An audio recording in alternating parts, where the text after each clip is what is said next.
Livro A Voz do Silêncio, de Helena Petrovna Blavatsky. Editora Pensamento. Tradução de Joaquim Gervásio Figueiredo. Introdução à edição de 1939. Título: Um livro vivo.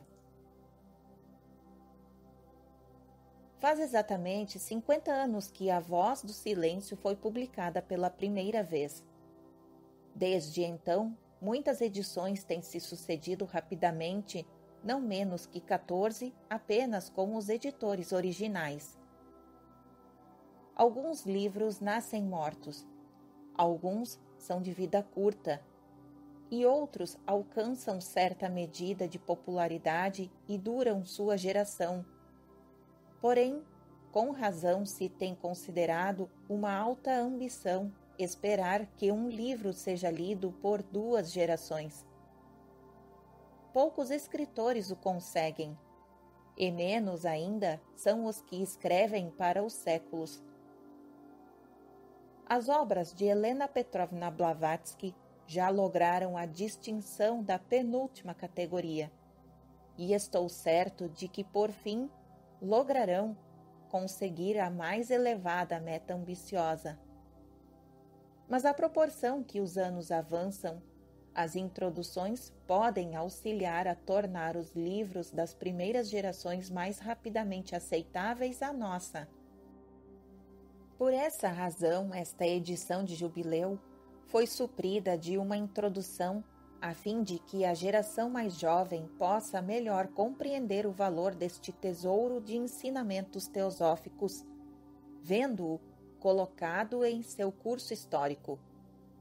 Uma vez apresentada a autora por seu nome completo, daqui em diante me referirei a ela apenas por suas iniciais. São 2 as razões. Uma é que ela descrevia o seu livro no frontispício como traduzido e anotado por HPB. E a outra é que no exemplar de apresentação feito por ela a si mesma, conservado nos arquivos de Adyar, ela escreveu na folha em branco HPB a H.P. Blavatsky, sendo a última a forma externa, que servia a veículo à primeira. Observação: para melhor compreensão da narrativa, apenas chamaremos de Madame Blavatsky, que era como ela era mais conhecida na época. Continuação da narrativa. É com Madame Blavatsky que temos principalmente que ver em todo o ensino teosófico em seu sentido mais profundo. 2 ciclos menores de 7 anos haviam se passado desde a fundação da Sociedade Teosófica em Nova York, a 17 de novembro de 1875. Um trabalho hercúleo fora executado por Madame Blavatsky nesses primeiros 14 anos. Para iluminar a tenebrosa ignorância do mundo, havia ela escrito, além de inúmeros artigos, as obras monumentais Isis sem véu e A Doutrina Secreta. Chegara a hora de fazer soar a nova nota.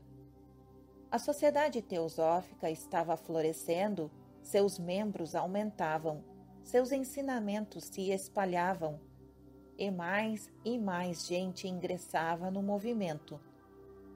Surgiu uma dupla necessidade, em primeiro lugar, a de um compêndio dos ensinamentos mais fácil de manusear e assimilar do que seus 2 livros gigantes em vários volumes. E, em segundo lugar, a de um guia na vida prática, para que o pensamento pudesse cristalizar-se em ação, a teoria em prática. Ambas as necessidades foram supridas pela publicação em 1889 de A Chave da Teosofia e A Voz do Silêncio, cada qual de máxima valia em sua própria esfera. A primeira, a obra mais compreensiva e sistemática de Madame Blavatsky, e a segunda, um dos livros mais inspiradores do mundo. Foi o seu último esforço neste mundo, o último serviço prestado àqueles cuja porta-voz ela era, e a sua obra para a elevação moral e mental da humanidade. Embora fisicamente próxima de seu fim, as faculdades mentais de Madame Blavatsky permaneceram sempre inalteradas. Sua morte 2 anos depois não foi um lento expirar, mas um súbito salto para uma nova existência. Segunda parte da introdução em Fontainebleau. Os últimos anos de sua vida foram vividos em Londres, na Lansdowne Road, número 17. Ela jamais cessou por um momento suas atividades pela teosofia no país ou no continente. Foi durante uma estada em Fontainebleau, perto de Paris, que teve lugar a produção A Voz do Silêncio. Enquanto ocupada em escrevê-lo, ela foi ali visitada por Annie Besant, que havia se filiado à Sociedade Teosófica no ano anterior e estava acompanhada de Herbert Burrell, seu fiel cooperador em suas atividades sociais. Ao que estes dois pertencentes ao grupo de discípulos de Madame Blavatsky escreveram no registro de suas visitas, devemos os vislumbres sobre a escrita real do livro apresentados abaixo. Esses vislumbres nos darão uma vívida impressão da autora e de seu livro por ocasião de escrevê-lo, segundo a observação ocular das testemunhas. O mais antigo registro é o de Herbert Burrell, escrito no ano da morte da autora, em 1891. Da HPB autêntica, só conseguimos vislumbres ocasionais. De seu vasto e profundo conhecimento, o que poderíamos falar? Apenas nos alcançaram sempre ondulações desse conhecimento, mas essas formariam um oceano comum. Provavelmente jamais saberemos todos os motivos de sua recente encarnação. Em 1889, Annie Besant e eu estivemos com ela na França, na floresta de Fontainebleau. E nesse interim, ela fez conosco uma revisão da parte manuscrita da Voz do Silêncio. Remontando a esse tempo, recordo-me que as passagens que mais me impressionaram foram as que descrevem a trabalhosa ascensão da alma peregrina. No exemplar do livro que me deu e que nunca me deixou, ela escreveu: a Herbert Burrell, meu velho amigo de outra e melhor encarnação, de sua sempre amorosa HPB. Pode ser que nessas palavras se oculte parte da chave da vida que ambos conhecemos. A parte lida por HPB aos seus dois visitantes é indubitavelmente o terceiro fragmento intitulado Os Sete Portais, e é com efeito a mais impressiva.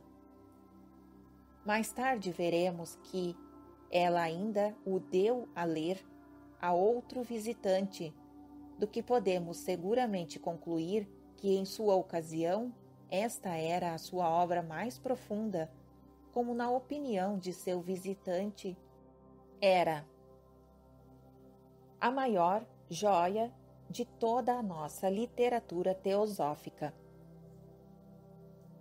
O que pensou Annie Besant sobre isso? Temos a felicidade de ter também a sua opinião registrada em duas versões. A mais antiga e mais curta se encontra em sua autobiografia vinda à luz 2 anos depois da morte de Madame Blavatsky. Eu fora convocada a ir a Paris para assistir, juntamente com Herbert Brown, ao grande congresso trabalhista realizado ali de 15 a 20 de julho, e ambos passamos 1 ou 2 dias em Fontainebleau em companhia de Madame Blavatsky, que havia se retirado para o exterior a fim de passar umas semanas em descanso. Ali vi a tradução dos maravilhosos fragmentos, o livro dos preceitos de ouro, agora tão amplamente conhecido sob o nome de A Voz do Silêncio. Ela o escreveu rapidamente, sem qualquer cópia material diante de si, e à tarde me fez lê-lo em voz alta para verificar se o inglês era decente. Ali estava Herbert Brown e a senhora Candler, uma leal teósofa norte-americana, e nos sentamo-nos em volta de Madame Blavatsky enquanto eu lia.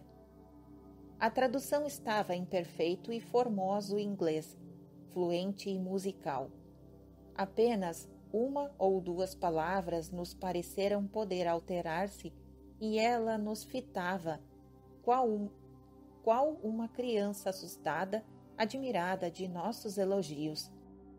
Elogios que qualquer um com senso literário endossaria se lessem esse esquisito poema em prosa. 2 anos depois, em 1895, Annie Besant fez um relato mais completo numa de suas conferências. Havendo primeiro falado da doutrina secreta de Madame Blavatsky, a conferencista prosseguiu. Agora resta outro ponto acerca de outro livro seu, que é, para mim, de um interessante todo especial, A Voz do Silêncio, um livro que podeis conhecer.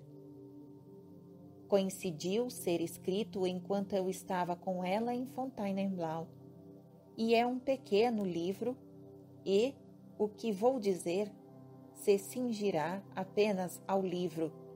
Não falo das anotações que foram feitas depois. O livro é o que podemos chamar de um poema em prosa em 3 capítulos. Escreveu em Fontainebleau, e a maior parte foi escrita enquanto eu estive com ela. Eu me sentava na sala enquanto ela escrevia. Sei que não o escreveu recorrendo a quaisquer livros. Escreveu-o seguramente, hora após hora, exatamente como se estivesse escrevendo de memória ou lendo-o, mas sem nenhum livro. Ela produziu de tarde esse manuscrito que eu havia escrever, estando sentada ao seu lado, e pediu-me e aos outros que corrigíssemos o seu inglês, alegando que o havia escrito tão rapidamente que estava certa de que a redação era má. Não o alteramos senão em algumas palavras, e o livro permanece como uma espécie de obra literária maravilhosamente bela, sem incluir o resto.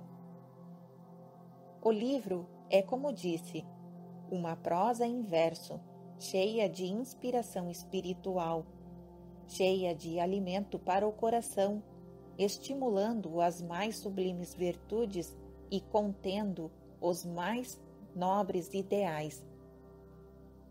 Não é uma salada feita de iguarias de várias fontes, mas um todo ético e coerente. Move-nos não pela exposição de fatos reunidos de livros, mas por um apelo aos instintos mais divinos de nossa natureza em si. Ele é a melhor testemunha da fonte de sua origem. Parte número 3 da introdução. Em Jersey. A visita a Fontainebleau ocorreu na segunda quinzena de julho, em 1889. Agora vamos ao mês de agosto, quando o Sr. G.R.S. Mead, outro de seus discípulos imediatos e fiéis auxiliares no trabalho, e o último de seus secretários particulares, teve a oportunidade de dar-nos outro vislumbre do progresso da obra de Madame Blavatsky, que havia regressado à Inglaterra e permanecia em Jersey, donde um telegrama urgente convocou a vinda de Mead e para onde ele voou, por certo achando. Deixemo-lo descrever em suas próprias palavras. Que calorosa saudação havia na varanda daquela mansão, que era um favo de mel, e que azáfama para ter tudo confortável para o recém-chegado. Quase sempre me constituiu surpresa que a principal das acusações assacadas contra Madame Blavatsky houve sido as de fraude e simulação. Por minha própria experiência, ela foi sempre superconfiante nos outros e pródiga em sua franqueza. Como um dos exemplos, nem bem eu cheguei, ela me passou o punhado de todos os seus papéis e comecei a trabalhar numa pilha de correspondência, que de outro modo teria permanecido sem resposta até o dia do juízo. Pois o que ela mais detestava era ter de responder cartas. Um dia, pouco depois de minha chegada, Madame Blavatsky entrou em minha sala com um manuscrito, que me estendeu dizendo: "Leia isso, velho, e diga-me o que você pensa a respeito." Era o manuscrito da terceira parte de A Voz do Silêncio. E enquanto eu o lia, ela permanecia sentada e fumava seus cigarros, batendo o pé no assoalho, como era de seu hábito frequente. Eu fui lendo, esquecendo a sua presença na beleza e sublime do tema, até que ela quebrou meu silêncio com: "Está bem. Eu lhe disse que era a maior joia de toda a nossa literatura teosófica, e tentei, contra os meus hábitos, traduzir em palavras o entusiasmo que eu sentia." Mas mesmo então, Madame Blavatsky não estava satisfeita com a sua obra e expressou a maior apreensão de que houvesse falhado em fazer justiça ao original em sua tradução, e de que dificilmente poderia convencer-se de que se havia saído bem. Esta era uma de suas principais características. Nunca estava confiante em seus trabalhos literários e prazerosamente ouvia toda a crítica, mesmo de que pessoas que deviam manter-se silenciosas. De maneira estranha, ela se sentia sempre mais temerosa por seus melhores artigos e trabalhos e mais confiante em seus escritos polêmicos. Parte número 4 da introdução. Em Londres. Nossa última testemunha é uma correspondente norte-americana que a visitou na Lansdowne Road, número 17, na primeira ou segunda semana de setembro seguinte. O coronel Olcott, numa viagem à Europa, havia chegado em Londres no dia 4 e permanecia com Madame Blavatsky na Lansdowne Road, uma dessas largas e belas ruas, informa-nos nossa correspondente, que se encontram nessas vizinhanças da Hyde Park, onde cada casa é um lar, e um lar que podia satisfazer nobremente. Bem conservados jardins e quintais verdes, arbustos, dão um toque de graça aos edifícios de estrutura de pedra que ali se usam. Sim, senhora, entre, por favor. Foi a resposta cordial à pergunta: Madame Blavatsky está? Posso vê-la? Introduzida na primeira sala à esquerda, onde uma mesa grande e móveis indicavam sinais de uso, talvez uma sala de jantar, quem sabe, uma sala de recepção, e às vezes de estudos, pois sobre a mesa haviam diversos papéis e escritos. Eu esperei por mais ordens. Após alguns minutos, abriu-se uma porta de 2 folhas e me vi face a face com um cavalheiro de grande físico, rosto afável, barba maravilhosa.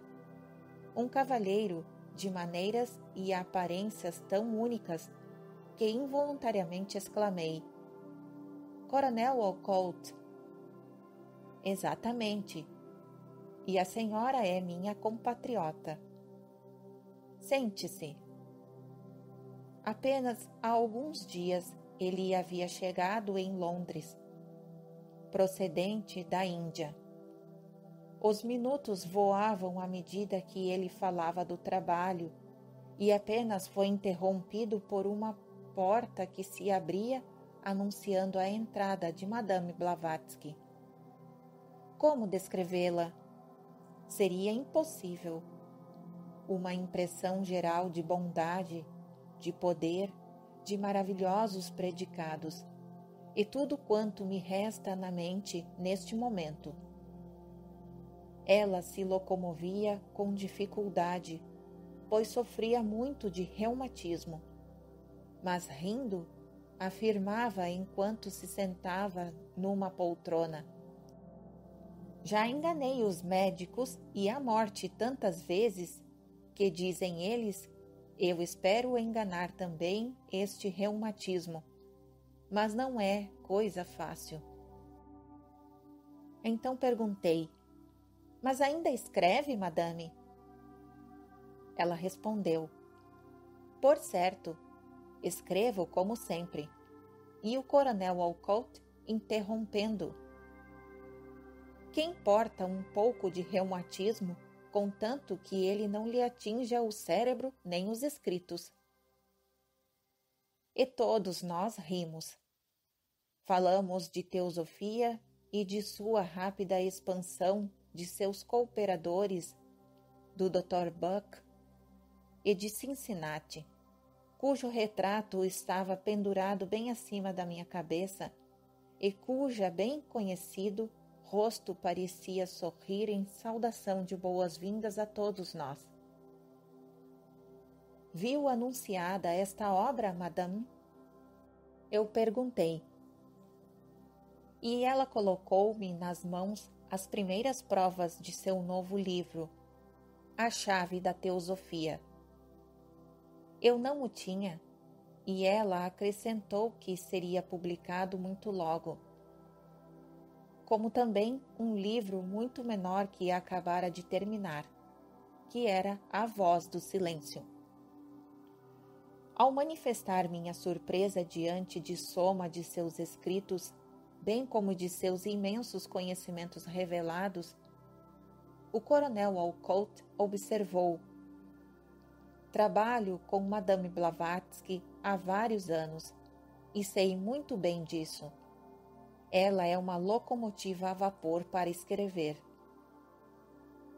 E quando lhe digo que, ao escrever Isis sem véu, com seu vasto número de citações de antigos escritos, ela tinha acesso apenas a uma pequena estante de livros comuns, Se acreditar no que lhe digo, ela lê na luz astral tão claramente como em páginas abertas.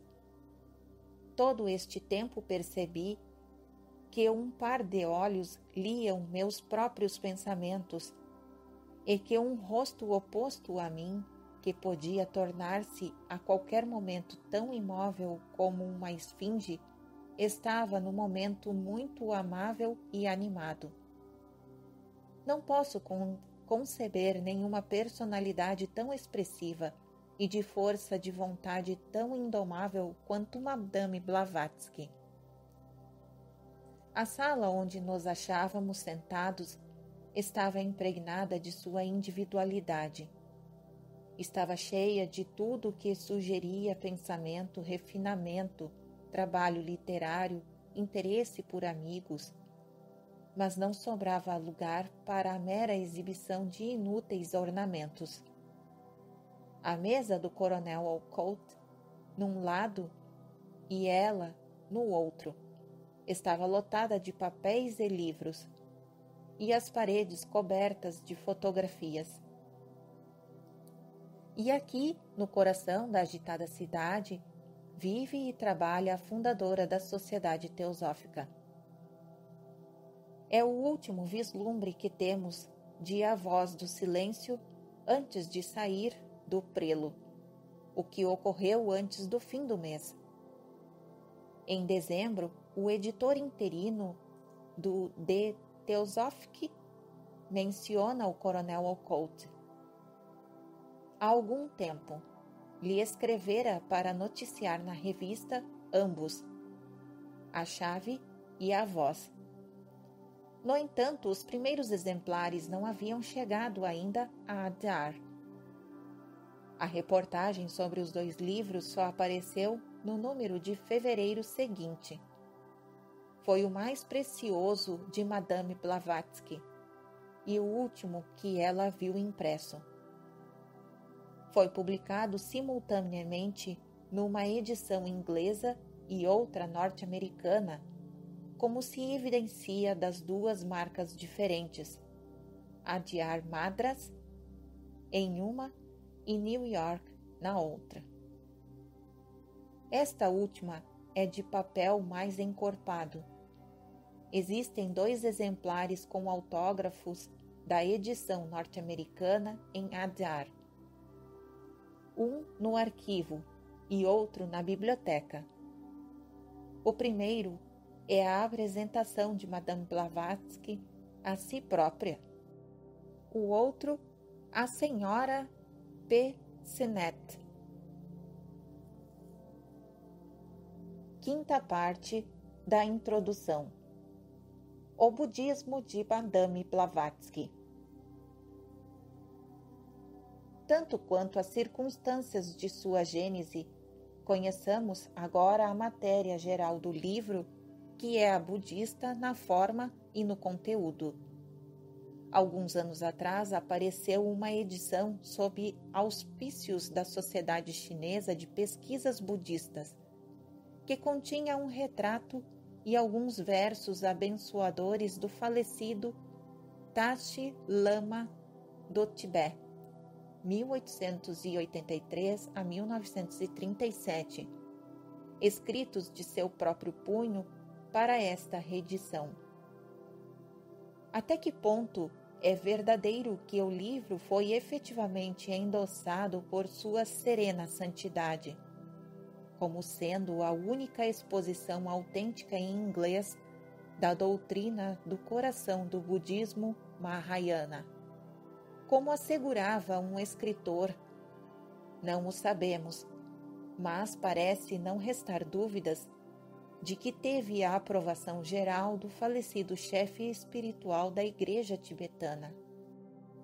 Uma outra autoridade da Igreja Tibetana, o falecido Lama Kazi Dawa Samdup, era também de opinião que, a despeito das críticas adversas assacadas contra as obras de Madame Blavatsky, há nelas provas internas adequadas de conhecimentos privativos de sua autora com as mais elevadas instruções lamaísticas, em que ela declarava haver sido iniciada. Agora que uma tal declaração de iniciação na sabedoria tibetana é de novo atribuída a Madame Blavatsky, convém notar como considerava ela uma afirmação similar feita no século anterior por Arthur Lillie, o qual, ao contrário do Lama Dawa Sampup, não acreditava em tal declaração, mas queria mais precisas informações sobre os 7 anos de iniciação de Madame Blavatsky. A resposta de Madame Blavatsky, datada de 3 de agosto de 1884, foi: o humilde indivíduo deste nome jamais ouviu falar em iniciação, durando 7 anos. Talvez a palavra iniciação, com aquela exatidão da explicação dos termos esotéricos que tão proeminentemente caracteriza o autor de Buda e budismo primitivo, queira dizer introdução. Se assim for, então lhe direi explicitamente que vivi em diferentes períodos tanto no Pequeno Tibete como no Grande Tibete, e que estes períodos combinados somam mais de 7 anos. Detive-me nos conventos lamaicos. Visitei Tizigadzi, o território de Tadasro, Rolompo e suas vizinhanças, e fui mais além, e mesmo a lugares do Tibete jamais visitados por outros europeus. O conhecimento e inclinações de Madame Blavatsky pelo budismo datam de sua adolescência, quando era ainda moça. Em outra resposta ao mesmo ataque de Arthur Lillie, de 10 de setembro de 1884, ela escreveu: estou plenamente familiarizada com o lamaísmo dos budistas tibetanos. Passei meses e anos de minha infância entre os calmucos, lamaístas e Astrakhan, e com o seu sumo sacerdote. Embora etéricos em sua terminologia religiosa, os calmucos conservam ainda os mesmos termos idênticos aos dos outros lamaístas do Tibete. Eu havia visitado Semipalatinsk e as montanhas Urais, em companhia de um tio meu, que tem propriedades na Sibéria, bem como na fronteira dos países mongólicos, onde reside o Lama Tarashan. Fiz numerosas excursões além das fronteiras e sabia tudo sobre lamas e tibetanos antes de meus 15 anos. E numa carta a A.P. Sinet, em 1886, ela nos diz que quando eu tinha 11 anos, minha avó me levou a viver em sua companhia. Morava em Saratóvia, quando meu avô foi governador. E antes disso, em Astrakhan, onde ele tinha muitos e milhares, alguns 80 ou 100 mil de budistas calmucos sob a sua jurisdição. Todas estas viagens em sua juventude e depois em países budistas culminaram em 25 de maio de 1880 no Pansil, aceito por Madame Blavatsky em Gale, juntamente com o seu colaborador H.S. Occult.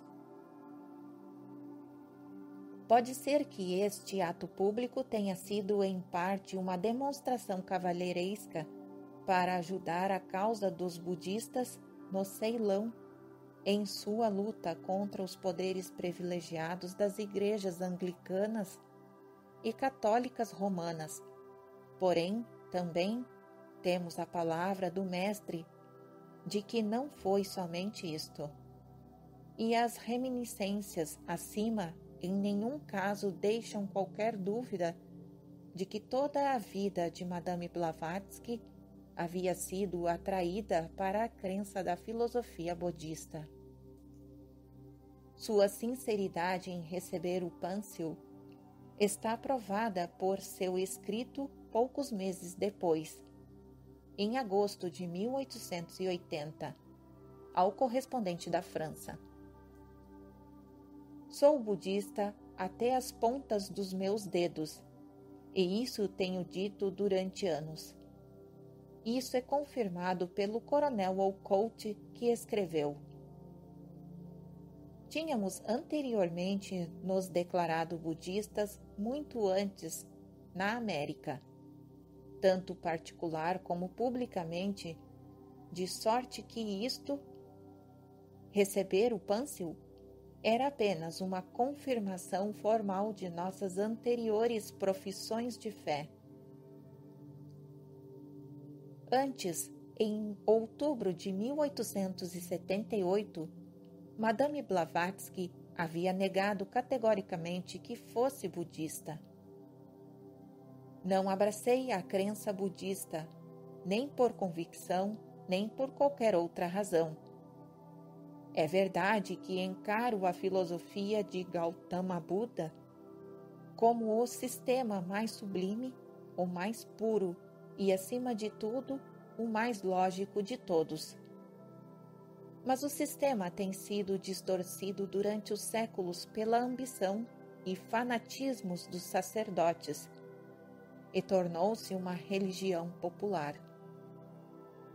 As formas e os processos de culto esotérico ou popular desse sistema se assemelham demasiado estritamente aos da Igreja Romana, que os tem servilmente plagiado para jamais me converter a ele. No entanto, nem bem havia decorrido 2 anos, publicamente ela abraçou a crença budista. Todavia, está muito claro que o seu budismo nunca poderia ser o de qualquer sistema eclesiástico, ou Igreja do Sul ou do Norte. Assim, se o repórter contra quem ela dirigia sua negativa houvesse simplesmente dito que eu pertencia à religião de que Buda havia inspirado, ou ao invés de me apresentar ao público como uma budista, girando a roda da lei, ele apenas teria dito a verdade. Também o coronel Wolcott, em sua maneira abrupta e honesta, torna bem claro que não havia nada de sectarismo na profissão de fé budista, sua e de Madame Blavatsky. Ser um budista regular, escreveu ele, é uma coisa, e ser um corrompido sectário budista moderno é outra, muito diferente. Falando por ela e por mim, posso dizer que se o budismo contivesse um simples dogma que fôssemos compelidos a aceitar, não teríamos tomado o Pâncio, nem permanecido budistas 10 minutos. Nosso budismo era o do mestre adepto Gautama Buda, o qual era idêntico à religião, sabedoria dos Upanishads arianos e à alma de todas as antigas religiões do mundo. Em resumo, nosso budismo era uma filosofia, não um credo. Em abril de 1883, numa carta dirigida a outro membro na França, Madame Blavatsky alude a si e a outros como nós, budistas da escola esotérica Ahart, e ao seu budismo tal qual o testificado pelo mestre numa carta de dezembro de 1883, em que ele traça um paralelo, bem como um contraste, entre os dois maiores ocultistas dos primórdios do movimento teosófico, Upasika, Madame Blavatsky e Subba Rao. Embora discípulos do mesmo mestre, não seguiram a mesma filosofia budista e outro advaitista. Muitos preferem chamar-se budistas, não porque a palavra se vincule ao sistema eclesiástico edificado sobre as ideias básicas da filosofia de Nosso Senhor Gautama Buda, mas por causa da palavra sânscrita Buddhi, sabedoria, iluminação, e como um silencioso protesto aos vãos rituais e cerimônias vazias que, em casos demasiadamente numerosos, têm gerado os maiores calamidades. Parte número 6 da introdução. O budismo dos mestres. Isto nos leva a perguntar se os mestres de quem Madame Blavatsky derivava e a quem referia todo o conhecimento que era seu, pertenciam a qualquer sistema eclesiástico específico ou igreja. Restringiremo-nos apenas aos mestres M e KW, os instigadores reais do movimento teosófico, de quem também emanaram as cartas do Mahatma. Esta última citação mostra, para começar, a ampla mentalidade dos mestres e sua transcendência das estreitas limitações religiosas. Eles têm discípulos do hinduísmo e do budismo, do cristianismo ou maometismo, ou de qualquer outra denominação ou seita. É uma ocorrência de todos os dias encontrar estudantes pertencentes a diferentes escolas de pensamento oculto sentarem-se lado a lado aos pés do mesmo guru. Escreve o mesmo adepto. Eles se recusam a confinar-se exclusivamente a qualquer dos credos raciais, religiosos ou filosóficos conhecidos da humanidade, nem mesmo o advaitismo, embora o budismo se enfileirem decida e igualmente entre as maiores dádivas espirituais dos grandes instrutores do mundo para a humanidade, disse Madame Blavatsky. Após muitos estudos que podemos dedicar-lhes, chegamos à firme convicção de que o Vedantismo e o budismo eram duas filosofias sinônimas quase idênticas, em espírito, senão na prática e interpretação. O sistema Vedanta é apenas budismo transcendental, ou, por assim dizer, espiritualizado, enquanto o budismo é o vedantismo racional ou mesmo radical. Entre esses dois permanece a filosofia Shankaya. Da maior escola de budismo do norte e dos Madhyamikas, fundada em Nagarjuna, Kearney também disse que sua filosofia constituía a contraparte budista, ou antes, a adaptação Vedanta escolástica. De maneira semelhante, o professor Radhan Krishnan declara que a filosofia de Nagarjuna não difere da interpretação advaitista dos conceitos de Upanishad. De sorte que não é de admirar quando ouvimos os lábios do mestre KW, que nem M, nem eu jamais fomos advaitas. E contudo, nossa instrução a respeito da vida una é idêntica ao do advaitista em relação a Parabrahman.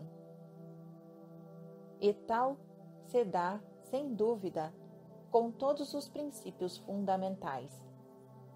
Estes são idênticos aos mais profundos ensinamentos filosóficos e religiosos das escolas e das igrejas, porém, livre das limitações radicais e sectárias com que geralmente as sobrecarregam as instituições humanas. Há uma aparente discrepância entre as declarações acima e as cartas do Mahatma, de que nenhum dos mestres é advaitino, e a seguinte passagem extraída de uma carta de Madame Blavatsky ao coronel Occult, em 25 de novembro de 1885. Transcrevo-a diretamente do original, que se acha no arquivo de Adyar. O mestre M é um perfeito vedantino advaitista, tanto quanto S, entre parênteses, Uba, R, entre parênteses, OW, e o Ma, KW, é um autêntico esoterista da escola budista. Como homens podem deferir na sua maneira de apresentá-la, como Mahatmas, eles concordam. Só uma verdade. A única solução a esta discrepância é por certo de que um ponto de vista, o adventismo e o budismo, diferem, mas do outro, como vimos, são uma e a mesma coisa. Mas embora os mestres estejam livres de qualquer tinta do sectarismo, contudo eles pertencem externamente a pelo menos uma religião ou igreja específica. A fé budista e a igreja lamaica tibetana. Por causa dessas relações particulares, bem como pelo fato de que o Buda foi o maior dos instrutores do mundo e sua doutrina um dos mais puros ensinamentos espirituais, é notável nas cartas dos mestres certa predileção pelo budismo, ou talvez melhor, uma determinada proeminência concedida ao budismo antes e acima de outras religiões. Hinduísmo, maometismo, zoroatrismo ou cristianismo. É supérfluo dizer que esta predileção não é tanto pelos ensinamentos esotéricos quanto pelo budismo esotérico. A expressão particular citada acima, de uma das cartas de Madame Blavatsky, nós, budistas da escola esotérica Arhat, encontra o eco nas palavras do mestre M, ditadas a Madame Blavatsky e comunicadas a ela. Nós, os discípulos dos verdadeiros Arhats do budismo esotérico e Sanghiyas, que é Samyak Sambuddha, ou o Buda da perfeição, tal como a voz do silêncio traduz o termo. O próprio mestre vai a ponto de chamar a este budismo esotérico a única filosofia verdadeira na Terra. E o Mahachohan vai ainda mais longe em seu louvor. Depois de mencionar as doutrinas esotéricas de Buda, mais adiante refere o mestre K.W. haver ele dito que o budismo esotérico é o caminho mais seguro para conduzir os homens a uma verdade esotérica. Madame Blavatsky dá-nos a razão desta preferência de uma religião particular sobre todas as demais, ao explicar que, embora o budismo esotérico, como toda outra religião, tenha também perdido muito de sua vitalidade interna, contudo, esta religião sofreu isso menos do que qualquer outra. Sétima parte da introdução. O budismo do Mahayana. O budismo esotérico, a única filosofia verdadeira sobre a Terra, é uma frase bem digna de se considerar. É deste budismo esotérico que os mestres se declaram partidários, não dos sistemas eclesiásticos Hinayana ou Mahayana, como de qualquer outra seita ou escola particular do budismo. Embora indubitavelmente os sutras do Mahayana pareçam mais próximos de uma verdadeira exposição das doutrinas budistas esotéricas, a julgar pela preferência com que em suas cartas os mestres os citam diretamente ou as parafraseiam em suas próprias palavras. Talvez baste um exemplo. O budismo do Hinayana nega categoricamente a existência de uma alma permanente, ou seja, em conexão ou à parte do corpo. Todavia, o mestre cita de um livro budista do norte as seguintes palavras de Buda aos seus seguidores: Mendicantes, lembrai-vos de que dentro do homem não existe princípio permanente de espécie alguma, e que somente o discípulo instruído que adquire sabedoria, dizendo eu sou, sabe o que está dizendo. O budista do sul, concordando inteiramente com as palavras acima grifadas, não admitiria nem mesmo essa vaga concessão de um possível eu, como se acha implícito na segunda metade da sentença. Ainda menos, portanto, a posterior elucidação que o mestre dá desta passagem por outra citação apanhada de um livro do norte. Diz Buda: tendes que vos libertar inteiramente dos objetos da impermanência, componentes do corpo, para que vosso corpo se torne permanente. Mas é tão só quando houverem desaparecido todas as aparências externas que restará um único princípio de vida que subsiste independente de todos os fenômenos externos. Em seu incompetente, para dizer o mínimo, livre, quem escreveu as cartas de Mahatma? 1936. Os irmãos Harry asseguraram que fizeram cuidadosas pesquisas no Mahaparinibbana Sutta, mas não puderam descobrir ali nenhuma passagem correspondente à curiosa citação do Mahatma, na página 113. Contudo, eles tiveram acesso à série de escrituras budistas chinesas de Bial, página 109. Por que pesquisar a citação do mestre apenas no livro Pali do Sul, ao invés de fazê-lo no Paranirvana Sutra, em sânscrito do norte? É a este sutra que o mestre se refere expressamente e do qual ele tira diretamente a citação segundo a tradução de Bial dos chineses. Compare-se ao texto do mestre dado acima como o seguinte do livro de Biel, página 184.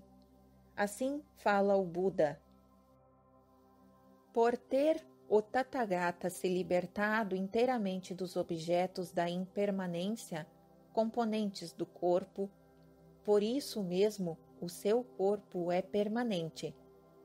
Desaparecidas todas as aparências externas, resta tão só aquele único princípio de vida verdadeiro que subsiste independente de todos os fenômenos externos. As demais sentenças no texto do mestre foram evidentemente adicionadas por ele à guisa do comentário. Observação: a referência feita em O Mahatma Letters and Kinel deve, segundo Biel, na página 173, ser lida. Continuação da narrativa. Os irmãos Harry declararam que neste texto o mestre faz Buda desdizer sua doutrina de anatta, ensinada em toda a sua vida, da qual o mestre em algum lugar se confessa um aderente, na página 111.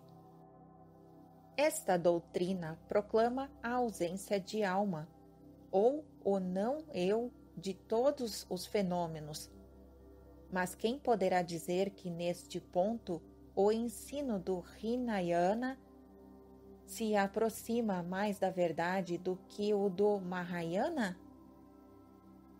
Em todo caso, o próprio mestre parece achar o segundo mais em harmonia com o budismo esotérico.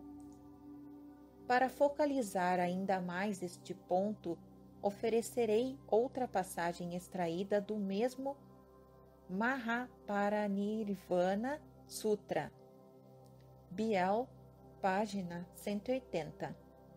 Diz o Buda: ó nobre juventude, quando o mundo, cansado de tristezas, se afasta e se separa da causa de todas essas tristezas, então, por esta voluntária rejeição, permanece o que chamo o verdadeiro eu, e é deste que explicitamente declaro a doutrina de que é permanente, pleno de alegria pessoal e puro.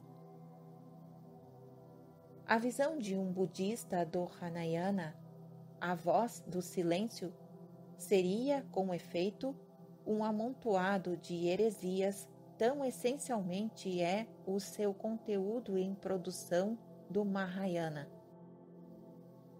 Está cheio de alma e de eu, como o mostrará mais rápido o exame do índice.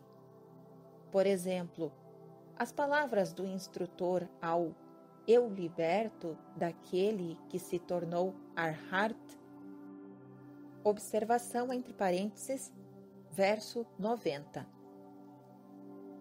E agora o teu eu está perdido no eu, tu mesmo em ti mesmo, imerso naquele eu, do qual primitivamente irradiastes. Continuação da narrativa. Uma tal glorificação, a apoteose do eu, seria inteiramente inaceitável a um budista do sul. Durante demasiado tempo tem-se estado o Ocidente sob a impressão de que o budismo do Hinayana é herdeiro mais importante e mais autêntico dos ensinamentos de Gautama. Isto não é verdadeiro, nem como fato, nem como teoria. Essa impressão foi criada pelo entusiasmo dos eruditos ocidentais, que primeiro entraram em contato mais sério com o budismo através das fontes Pali.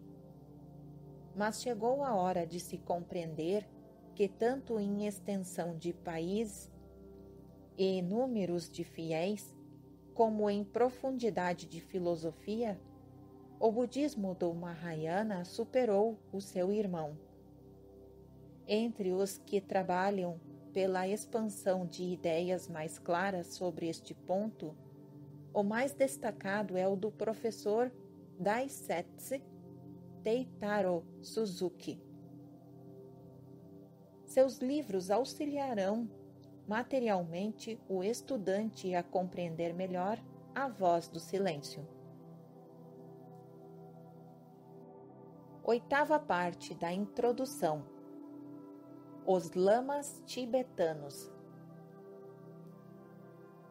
Dissemos que externamente e de uma forma qualquer, os mestres pertencem à Igreja Tibetana Lamaica.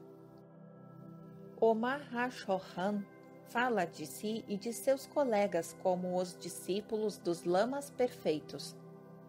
E com base na autoridade do esquivo Damodar K.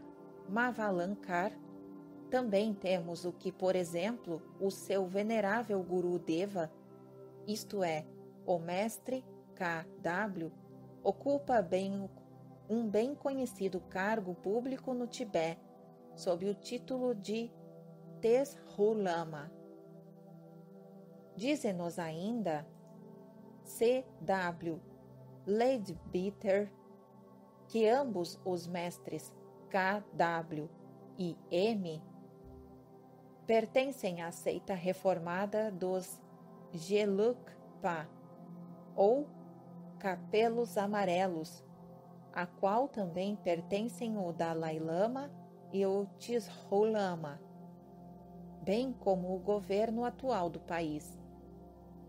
O povo desta seita usa, nas grandes solenidades, mantos amarelos e curiosos capelos altos, pontudos, semelhantes a capacetes. Desejo realçar especialmente este ponto, porque existem algumas passagens nos escritos de Madame Blavatsky que parecem negar categoricamente as informações acima. No mesmo ano em que Damodar escreveu o precedente, Madame Blavatsky declarava: jamais sonhou alguém dizer o que o Mahatma K.W. fosse um lama ou monge tibetano. Os que estão imediatamente ligados a ele sabem que ele nunca teve tal pretensão, nem alguém jamais fez isso em seu nome ou do nosso mestre M, do coronel Olcott e meu próprio. Nenhum dos dois Mahatmas, cujos nomes são conhecidos no Ocidente, é monge. Nossos Mahatmas não são nem eremitas agora, pois terminaram a sua prática de yoga, nem peregrinos, nem monges, pois toleram, porém jamais praticariam ritos budistas populares ou esotéricos. Menos ainda seriam apóstatas.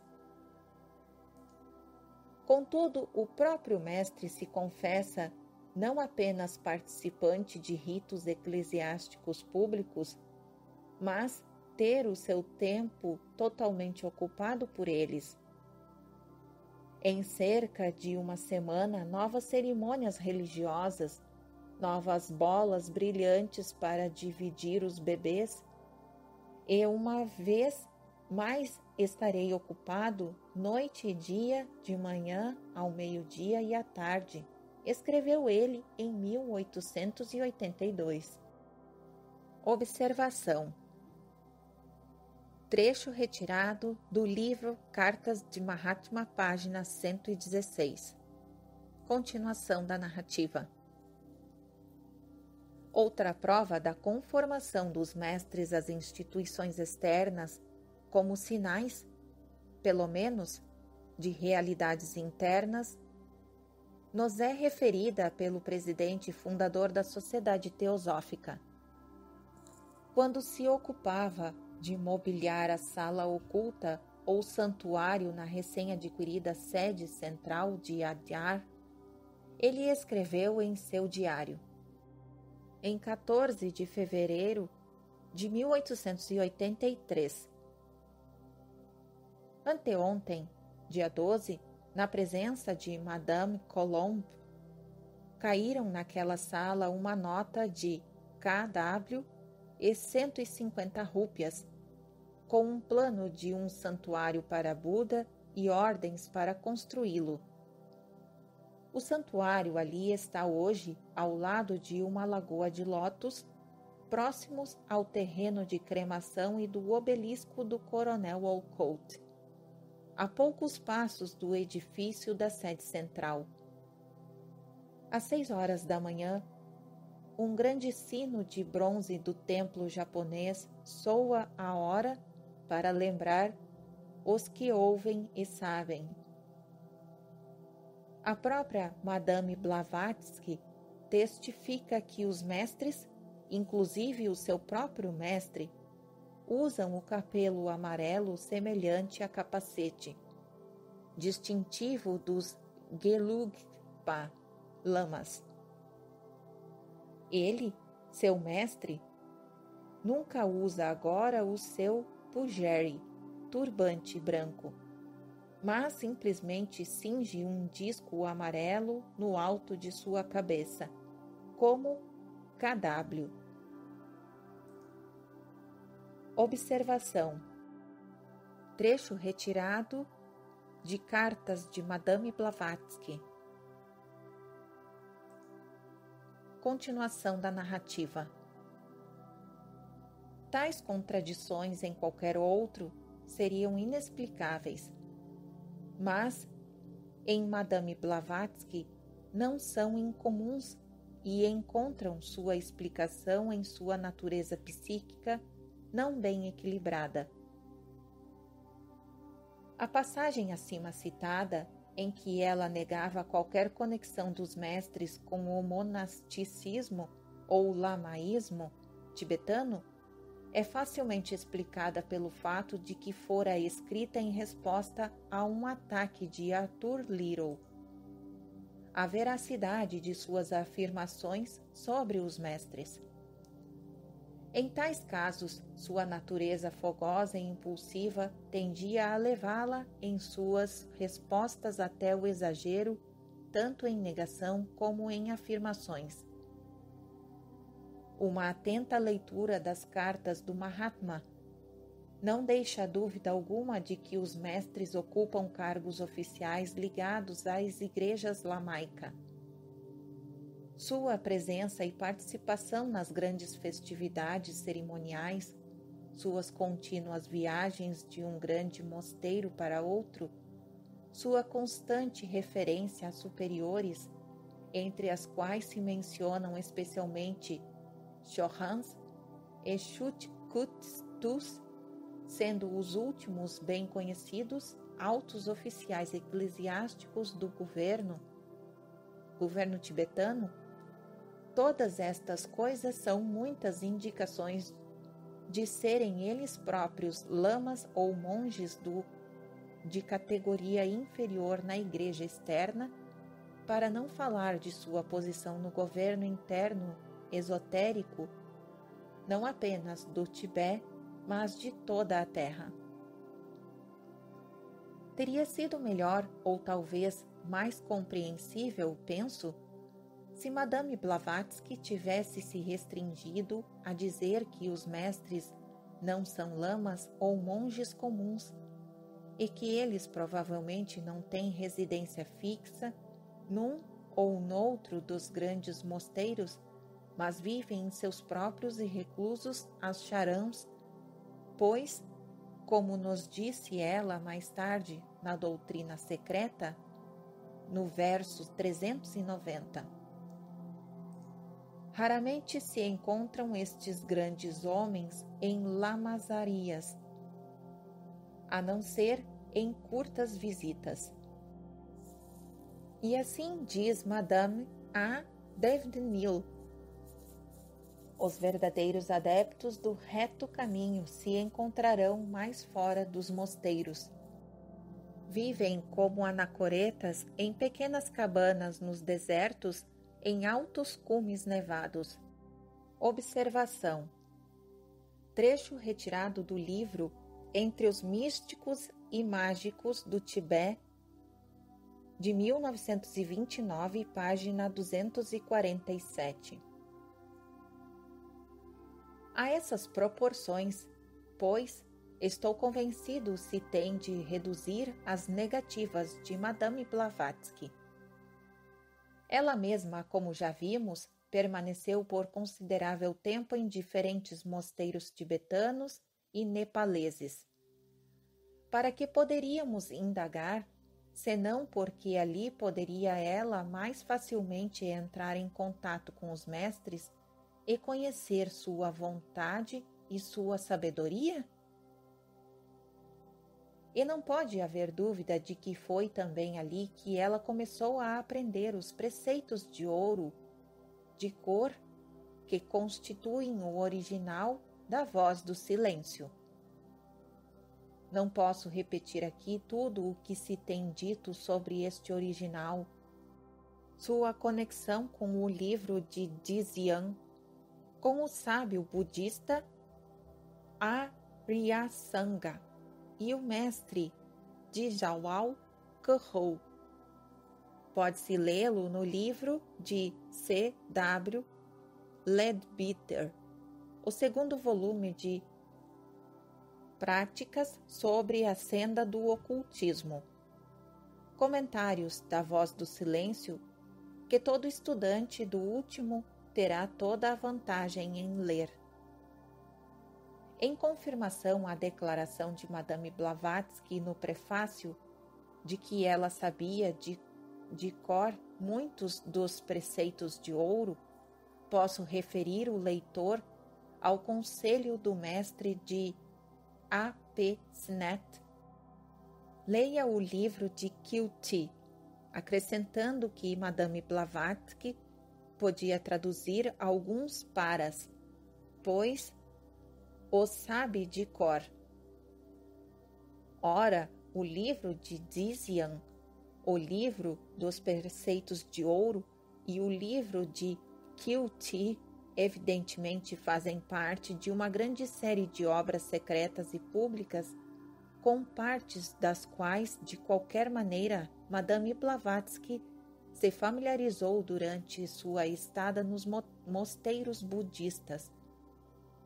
Num capítulo da Doutrina Secreta, com o título Os Livros Secretos de Lam Rim e Dzyan, ela nos diz: o livro de Dzyan, da palavra sânscrita Dhyan, dhyana, meditação mística, é o primeiro volume dos comentários dos fólios secretos de Kirti e um glossário das obras públicas do mesmo nome.